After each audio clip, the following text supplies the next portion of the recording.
And not just Israel, but Ukraine too is also in a very tough spot. Ukrainian President Volodymyr Zelensky says that a lack of air defenses has made it impossible to thwart waves of Russian missile attacks. He added that the Ukraine ran out of missiles while defending the largest power plant in the capital region. President Zelensky said, quote, "We had 0 missiles. We ran out of missiles. We could not defend Trypillia." The Trypillia power plant was attacked last month, which left hundreds of thousands in Ukraine without electricity.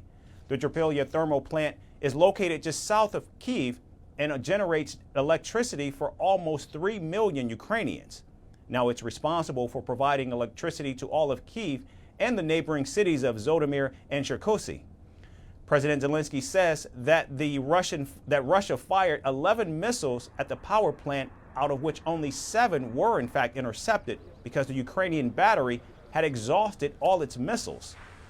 The Ukrainian leader questioned Western powers, particularly the United States, as military aid for Kyiv has come to a complete halt. President Zelensky said that the political deadlock in Congress by the House Republicans was pure politics. Additionally, he also criticized NATO members for rushing to the aid of Israel when it was attacked by Iran. President Zelensky's government says Israel is enjoying NATO's protection without being a NATO member, while the same rules do not apply for Ukraine.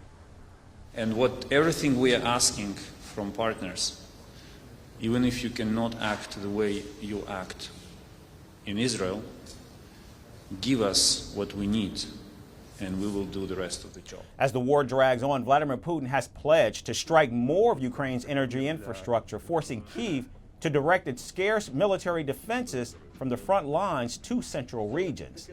Ukraine is in dire need of more weapons as the United States and Europe slow down deliveries of military aid. We urgently require additional Patriot and other modern air defense systems, weapons and ammunition. I take this opportunity to once again urge all of our partners to take extraordinary and bold steps. This war cannot and must not be normalized. Ukrainian air defense is now protecting not only Ukrainian skies from Russian air terror. It also shields neighboring Moldova, Romania and Poland from the immediate threat of missile and drone entering their airspace. Now, NATO members say they are doing their best to send more defense systems to Ukraine. We are discussing with others how we can be helpful in making sure that more Patriots are made available, because air defense is important for defending your economy, defending your energy system, defending your cities and your population, but also to keeping up the morale. You will not win the war with air defenses, but it's a very important prerequisite. Meanwhile, in the United States, House Speaker Mike Johnson has promised that the House of Representatives will vote on the bill for sending $60 billion worth of military aid to Ukraine this coming Friday. But we will vote on each of these measures separately in 4 different pieces. We will vote on the Israel aid, on the aid to Ukraine, on the aid to the Indo-Pacific, and then another measure that has our national security priorities included, and that has some of the things with regard to the loan lease option and the Repo Act and some other sanctions on Iran and other measures that we've been talking about here for quite some time. President Zelensky says that Ukraine will in fact lose the war to Russia if the United States fails to approve more military aid.